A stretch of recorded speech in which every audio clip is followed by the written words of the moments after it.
ओम नमो भगवते वासुदेवाय नमो नमः। आज 19वां अध्याय जिसमें किम पुरुष और भारतवर्ष का वर्णन होगा। किम पुरुष भ्राता लक्ष्मण जी के बड़े भाई आदि पुरुष स्वयं हनुमान जी भगवान श्री राम की उपासना करते हैं, जो कि सीता माता के हृदय में बसते हैं। उनकी उपासना करते हैं और सुनते भी हैं जो स्तुति हो रही है। तो हनुमान जी इस मंत्र का जाप कर रहे हैं और साथ में स्तुति कर रहे हैं। स्तुति करते हुए वे क्या कहते हैं वह सुनिए। वह कहते हैं, जो आपका जन्म हुआ है प्रभु, वह मनुष्य को शिक्षा देने के लिए हुआ है, केवल राक्षसों का वध करने के लिए नहीं हुआ। आपकी कभी किसी में कोई आसक्ति नहीं होती। इसके ऊपर उन्होंने एक छोटी सी कथा बताई है यहाँ।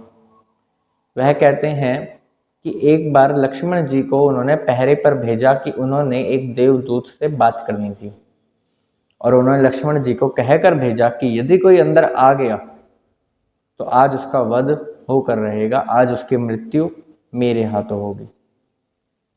बस लक्ष्मण जी पहरे पर लग गए और इतने में क्या हुआ कि मुनि आ गए।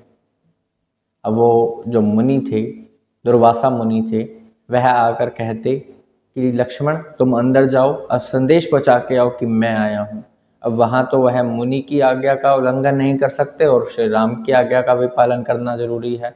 तो असमंजस में पड़ गए, लेकिन फिर भी उन्होंने मुनि की बात को माना और कहा कि कोई बात नहीं, देखा जाएगा जो होगा। और वह अंदर जाते हैं और श्री राम ने जैसा कहा था, यहाँ पर जो उनका अवतार है वह मर्यादा पुरुषोत्तम का है। जो उन्होंने कहा वह उनको करना अति आवश्यक था, इसलिए गुरु वशिष्ठ से उन्होंने बात की और उन्होंने कहा कि अब लक्ष्मण का त्याग करना होगा, क्योंकि अपने प्रियजन का त्याग करना उसको मृत्यु दंड देने के समान ही है। तो वहां श्री राम जी ने लक्ष्मण जी का त्याग कर दिया था। इसके बाद जो वह करते हैं यह तो एक लोगों को शिक्षा देने के लिए है, वरना उनका जो प्रेम है वह किसी की बुद्धिमता पर नहीं है, किसी विद्वान के लिए नहीं है कि कोई बहुत ज़्यादा चतुर है, कोई बहुत ज़्यादा विद्वान है तो उसके लिए वह प्रेम है। यहाँ तो उन्होंने यह भी दर्शाया कि उनका प्रेम तो वानरों के लिए भी वही समान रूप से है जो मनुष्यों के लिए है, इसलिए उन्होंने वानरों से भी उतना ही प्रेम किया। इसी भारतवर्ष में उन्होंने नर नारायण का रूप भी धारण किया और असंख्यक उपदेश भी दिया, और यह उपदेश नारद जी ने सावर्णी ऋषि को दिया, और वह इस मंत्र का जाप करते हैं और उनकी स्तुति करते हैं। वह स्तुति करते हुए कहते हैं कि आप इस शरीर में रहते हुए भी किसी प्रकार का कोई अभिमान नहीं करते, यह दृष्टि होने पर भी किसी की दृष्टि में दोष नहीं निकालते, और ना इस शरीर में रहते हुए भूख प्यास क्षुधा आपको सता सकती है। ऐसे प्रभु को मेरा बारंबार नमस्कार है।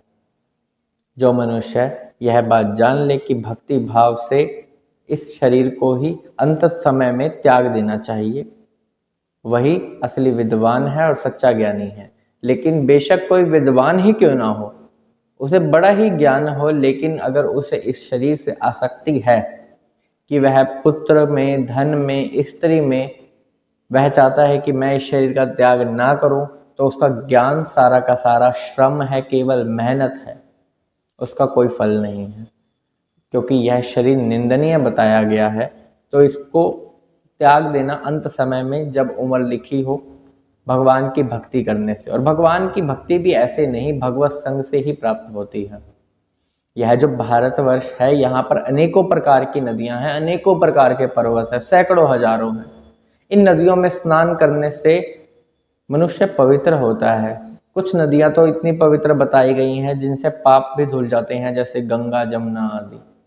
इनकी पूजा, आरती, उपासना, आराधना आज के समय में होती है, क्योंकि यह भारतवर्ष है। इस भारतवर्ष को तो पाने के लिए देवता भी उत्साहित रहते हैं। ऐसा इसमें बताया गया है कि देवता लोग कहते हैं कि अहो कि तुम्हारे क्या भाग्य हैं कि तुम भारतवर्ष में जन्मे। मुझे तो लगता है कि श्री हरि स्वयं तुम पे प्रसन्न है कि तुम भारत में जन्मे, क्योंकि यहाँ पर जन्म लेना भी एक बहुत ही बड़ी बात है, क्योंकि भारतवर्ष वही भूमि है जहाँ पर भगवान के इतने अवतार आ चुके हैं, स्वयं विष्णु भगवान के। और ऐसी भूमि पर हमें जन्म लेने को मिला। भगवान भी कहते हैं कि हमारी एक कल्प की आयु होती है। हमें यहाँ पर भगवान की स्मृति नहीं होती और यह हमारा अभाग्य है जो हम भगवान को यहाँ याद नहीं कर सकते। इससे सही तो यह मनुष्य है। जब हमारे स्वर्ग के भोग पूरे हो जाएंगे तो हमें यही संसार चक्र में लौटना है और यह जो मनुष्य है यह संसार चक्र में रहकर उन भगवान तक को प्राप्त कर सकते हैं जिन्हें हम तप, साधना, यज्ञ आदि के द्वारा भी प्राप्त नहीं कर पाते। नारद आदि ब्रह्मवादी, इनको भी उनका तत्व प्राप्त नहीं है और उनका तत्व प्राप्त करने का कलयुग में बिल्कुल सरल मार्ग है जो कि हमें इस संसार चक्र में आना पड़ा है, जो कि हम भारतवर्ष में हमारा जन्म हुआ है। यह हमारा बहुत बड़ा भाग्य है, लेकिन हम इसे खुद ही अपना दुर्भाग्य बना देते हैं। कारण यह है कि हम विश्वों के अंदर लोभ जाते हैं। हम इधर उधर देखते ही नहीं। हम तो इधर किसी की चाह कर रहे हैं, स्त्री में मोह कर रहे हैं, पुत्र में मोह कर रहे हैं और ऐसे ही अंत समय में भी स्त्री का ही ध्यान लेकर मर जाते हैं और फिर स्त्री योनि भी प्राप्त हो जाती है। इस भारतवर्ष में हमें जन्म लिया है श्री राम की, जो कि श्री हरि हैं, विष्णु भगवान के इतने अवतार, नर नारायण, यह तो कुछ देखते ही नहीं, यह तो किसी की दृष्टि में दोष ही नहीं निकालते। इतना शुद्ध और पवित्र चरित्र है इनका कि यह तो थोड़े से भी बहुत प्रसन्न हो जाते हैं। दंड दो दूर की बात है। जो भगवान है वह मनुष्य को, जो सकाम मनुष्य है, उसको अभीष्ट वर प्रदान करते हैं। वह जो चाहता है उसे वह दे देते हैं। लेकिन यदि कोई मनुष्य निष्काम भाव से उनकी आराधना करता है तो उसे सब चीज़ की प्राप्ति हो जाती है, क्योंकि फिर ऐसी कोई चीज़ होती ही नहीं जिसकी उसे इच्छा हो। यदि हम किसी एक इच्छा को रखकर भगवान की प्राप्ति चाहते हैं या भगवान से उस चीज़ की प्राप्ति चाहते हैं तो भगवान अवश्य ही आपकी इच्छा पूर्ण कर देंगे। लेकिन इसमें क्या बात है कि दोबारा आपकी कोई इच्छा नहीं होगी, तो फिर आप वो भगवान से मांगेंगे।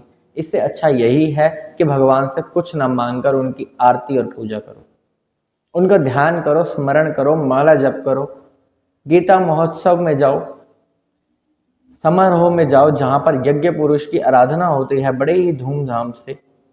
तो ऐसी जगह पर जाकर अपने आप को धन्य मानो। जो सुखदेव जी हैं अंत में यही कहते हैं कि एक राजा सगर थे, उनके पुत्रों ने भारतवर्ष को चारों ओर से खोदा क्योंकि वह उस समय अपने घोड़ों को ढूंढ रहे थे। इस प्रकार जम्मू द्वीप के 8 उपद्वीप हो गए, उनमें से एक लंका भी आता है।